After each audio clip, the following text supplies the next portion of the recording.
Dear participants, welcome back to our workshop on game science, digital humanities for games and gaming. In the afternoon sessions, there are 5 talks and a closing discussion, but in between we have planned a coffee break at nearly 3:30, so we get some coffee and some resting.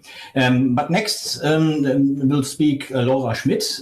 She studied fine arts at the Complutense University of Madrid and holds a master degree in multimedia and visual arts from the Universidad Politécnica de Valencia. Ich habe ja mal Spanisch im Unterricht gehabt. She studied interaction design at Johannes University of Applied Sciences in Graz, Austria, and public interest design at the Bergische Universität Wuppertal.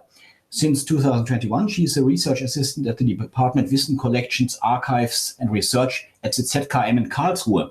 And this is what her talk will be about. At the ZKM in Karlsruhe, there's a game exhibition, a computer game exhibition. I visited it last year for the first time and was amazed of the concept of the exhibition. And Laura Schmidt will tell us about the history of the computer game exhibition and how to exhibit computer games.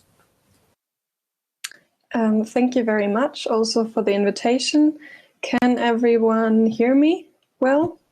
Okay, cool. So then I'll start. Yeah, this is also, I think earlier was called a railed presentation, so sorry for that, but I think like this it's easier for me.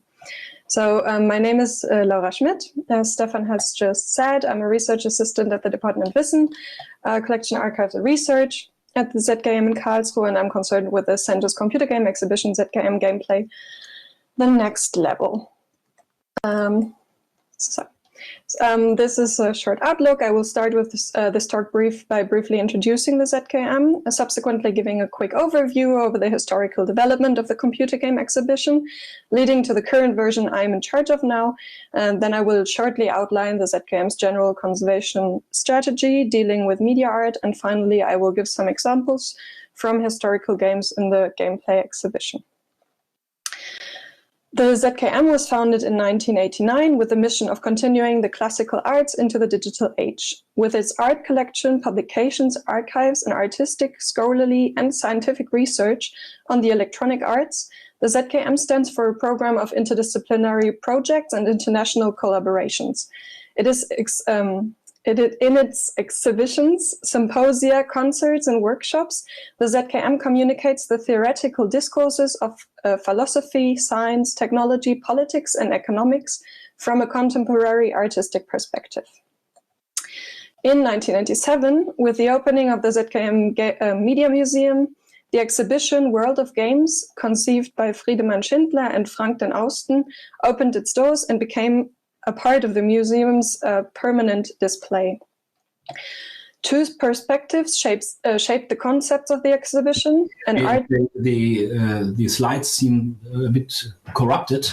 Now it's better. Now it's better. But there's a big picture in the background that's always there and shows. Yeah, no, that's not supposed to be like that. It's super cool. Yeah, that's glitch art. See, I come from a museum. I mean, this is what I have to do. An artifact, as I learned recently. Yeah, so my problem is really that I don't know what to do against it. Yeah. Can't help you either.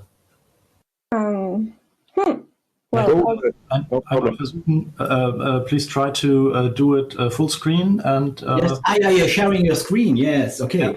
Yeah. So. I think it was full screen, but it's the second screen that's the problem. Okay. And that's why it's not working. So if you're moving it to the front, it seems that's the problem. Okay, so if it was the first screen, would it be better?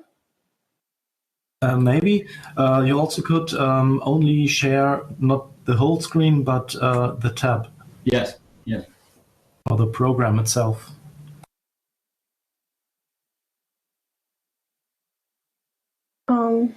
Okay. Yeah.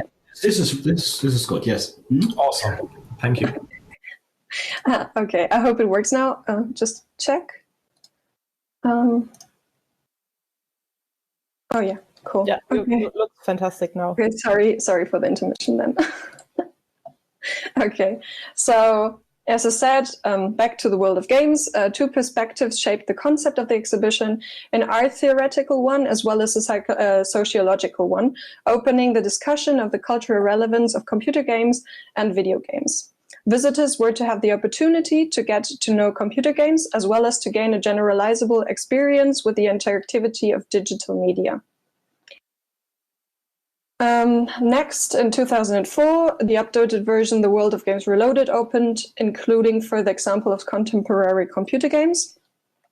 And then after a long break, the exhibition was not break, it was still on display. But then in 2013, the exhibition was redesigned and reconceived by Stefan Schwingeler and Bernhard Serexe, then opening under the name ZKM Gameplay Start New Game.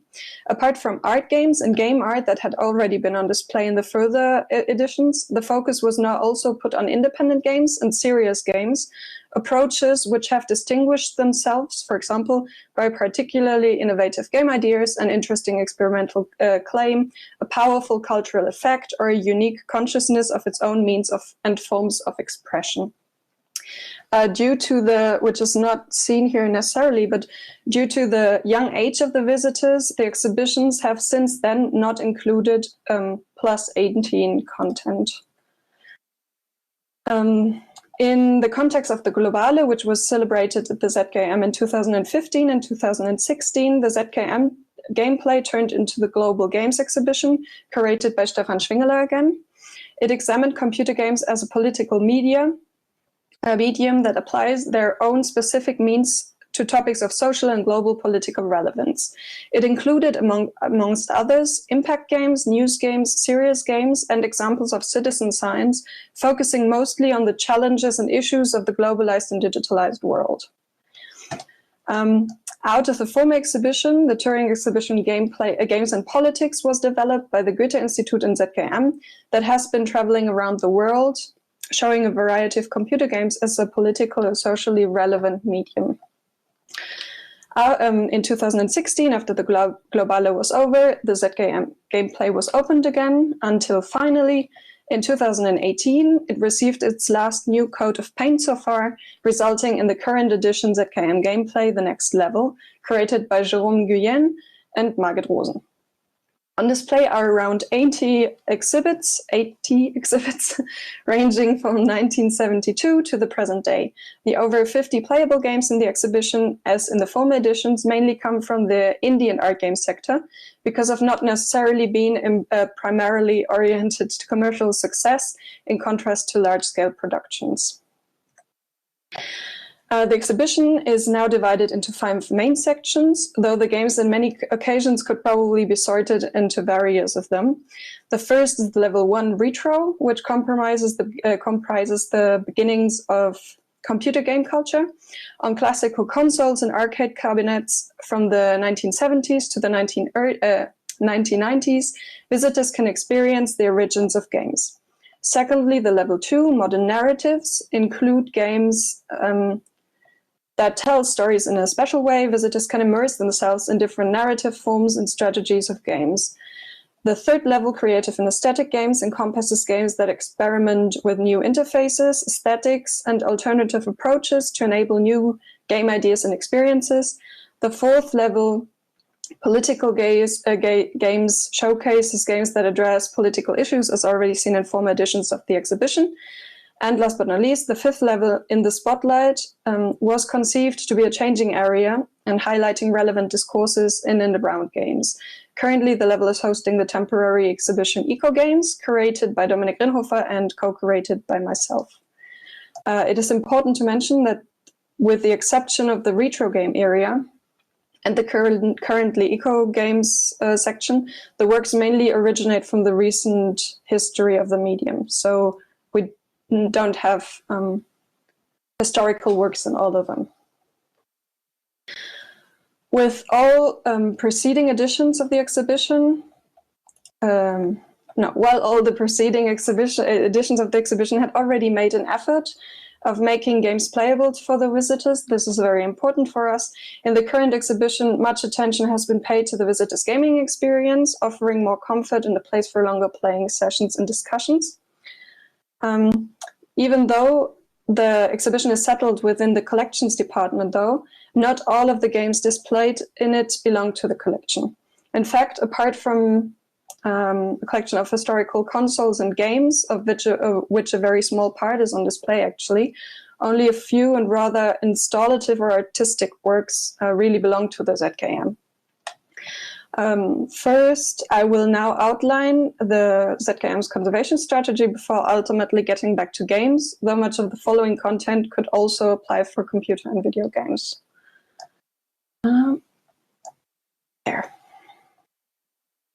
In this section, I draw on the knowledge and work and years of research of my colleagues in the digital art conservation and the museum and exhibitions technical services, especially Morgane Stricot, Mathieu Vlamanque, and for the video and computer game section, Mirko Fraas. The ZKM Karlsruhe is a center of competence in the field of media art conservation. The expertise was a necessary development in response to the collection's focus, which is electronic and digital art. A team of restorers, computer scientists, and electrical engineers documents, restores, and preserves the works of the collection. The conservation and restoration of digital media artworks has taken the name of preservation, as we have heard in an earlier talk, and often focuses on the care of the immaterial side of the works, the source code. It is not only a question of keeping it as it is by renewing the data storage media, though, but also of preserving its readability despite the content evolution of hard and software. To meet this challenge, the preservation method mainly proposes first, emulation, which makes it possible to read an obsolete program with a current machine by simulating its original environment. Secondly, porting, which consists in rewriting the code to adapt it to a new digital environment. And thirdly, reinterpretation, which consists in the recreation of the work. In all the three cases, the code material-original relationship is destroyed, though. Especially in digital art, however, the election of a certain environment or technology can play a central role to the concept of the work displayed. When assuming that digital artists are explorers of their media, there is nothing neutral about the code or the computer the artist used. They translate either how the artist envisions future technologies or the influence of business models or political strategies of the industrial world on their productions. This is why the ZKM promotes the conservation of its digital artworks in their historical technological environment. It implies keeping the artworks as long as possible within their historical software and hardware components. This does not necessarily mean, though, that it is kept with the computer acquired along with the artwork. It can also be the same model, or at least a computer from the same period, compatible with the initial operating system. The redundant data backup strategy and the purchase of spares is complemented by the concept of the second original, or media archaeological reconstruction, which was coined by the PAMAL group in, I think, 2017. It means that the aim is to always have a functioning duplicate of the work ready in case of a breakdown, for example, while during exhibiting it. But I will not go further into this now. ZKM's conservation strategy comes with a great demand, thus, for technical spares and a required practical knowledge concerning the mending of historical technology. And it is mainly only possible as the ZKM is in the privileged position of possessing shelves and shelves of spare parts of computers, CRT monitors, backups of all old operating systems, plugins, drivers, libraries, etc., that it has been gathering since its opening in the 90s. In addition to the faithful historical reconstruction, another copy is made of new acquisitions following the concept of contextual reconstruction, meaning that the migration to contemporary computer systems and software is carried out. Though this results in a breaking with the original materiality, it makes the works accessible for a larger audience. Most of the time, the historical version of the artwork is only exhibited in-house for research purposes because of its high fragility and dependency on the industrial hegemony. Thus, for loan purposes in future exhibitions, my colleagues create updated versions with a newer technological environment for easier handling, installation, and maintenance. This version is usually created with the help of the artists themselves, while, and this is very important for the team, the historical version is still in working order, and if not, will be repaired or rebuilt from scratch with historical spares. So the updated version is not considered a viable substitute to the original. With digital and media artworks, the whole process is especially difficult as many of them pose particular problems and require unique solutions. This can be slightly different for computer games where several games might run on the same console or system, and a lot is being done, as we've heard earlier already, by a very active community in terms of emulation, porting, and preservation. Also, as retro gaming is experiencing a new upswing, old gaming equipment is coming back to the market, for example, in forms of commercial reconstructions. Though this does not assure the historical integrity of the systems, it benefits the gameplay exhibition. So, yeah, in which different approaches of the before mentioned can be observed. I will now illustrate this with two examples. The first of them being the Ahnengallery, the so-called, which is ancestor gallery in English. It was already part of the first exhibition, The World of Games, in 1997, though it has undergone some changes over the years. And this is a part of the ZKM collection. The last modification took place in 2020 when the controller modules on the left were exchanged to be, where possible, substituted by the real interfaces that the games were played on in order to offer a more realistic playing experience on the photo on the right. The showcases of the Ahnengallery consist of two parts. In the upper part, the original joystick, joypad, rotary control, and consoles are exhibited. The actual playable game, though, runs on a device in the lower and hidden part of the exhibitors. Where possible, these are the original consoles, though in some cases other measures had to be taken. So we can here see the SNES. The SNES and the Atari consoles are originals, and they have been proven to be reliable in continuous operation. Tetris, that is supposed to be played on a Game Boy, is actually also played in an SNES console. The original Amiga console ran with a CD drive, and despite having replacement consoles, no reliable presentation was possible due to the continuous operation in the exhibition. The ultimate decision was to emulate the console on a Raspberry Pi and an Arduino. And ultimately, the Commodore was not reliable and is now substituted by a C64 Mini, which is a commercial reconstruction. Apart from these measurements, other modifications to the original behaviors of the games have also been made to enhance the exhibiting situation. First of all, almost most of the units are module-based and start automatically on reset, but all the games have, for the museum, superfluous selection menus for game and level selection. A small circuit was therefore developed for each game that reboots it when a visitor leaves the display case and skips the automatic query procedure by simulating the corresponding inputs on the joystick interface.